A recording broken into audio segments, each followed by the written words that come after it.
Art is all, upcycled from a Value Village curtain, a dreamy acrylic night in Vancouver. This is not just a painting. It's a memory reborn, upcycled from something discarded, and transformed into something that glows. It started with a curtain, not a fancy one, just a second-hand piece of fabric I found at Value Village in Vancouver.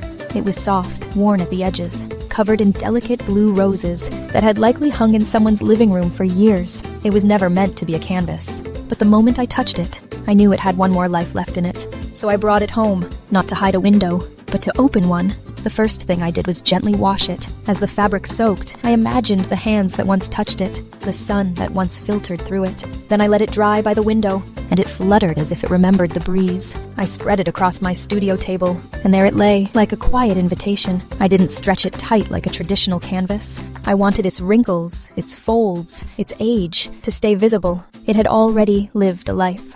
It deserved to carry that into the next. My palette was simple. Muted blues, deep purples, a touch of ochre. I dipped my brush into the paint and let it rest on the fabric. The texture was different. The fibers drank the color slowly, with a softness that canvas never offered. The first strokes were hesitant. I wasn't painting yet. I was listening. The brush moved across petals and threads, sometimes catching, sometimes gliding. It felt like writing a letter in a language I was just beginning to understand. Shapes of rooftops began to form, not from a plan, but from instinct. A curved roof here, a steep triangle there.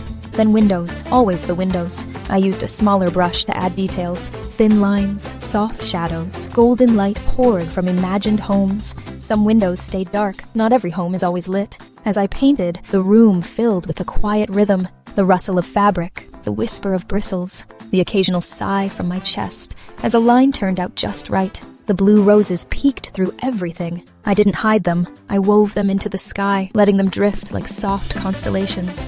They became a part of the night, unexpected, but exactly where they belonged. Hours passed unnoticed. The painting grew with every breath. The homes began to lean into each other. The city settled into a soft exhale. When I stepped back, I saw not just a cityscape, but a conversation between past and present, between fabric and paint, between memory and hope. Upcycling this curtain was more than just reuse. It was resurrection.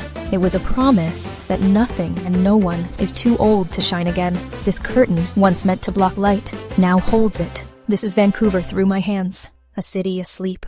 A fabric reborn. A night sky blooming in blue. Thank you for watching. If this painting spoke to you, please like, subscribe, and carry a piece of this upcycled night with you.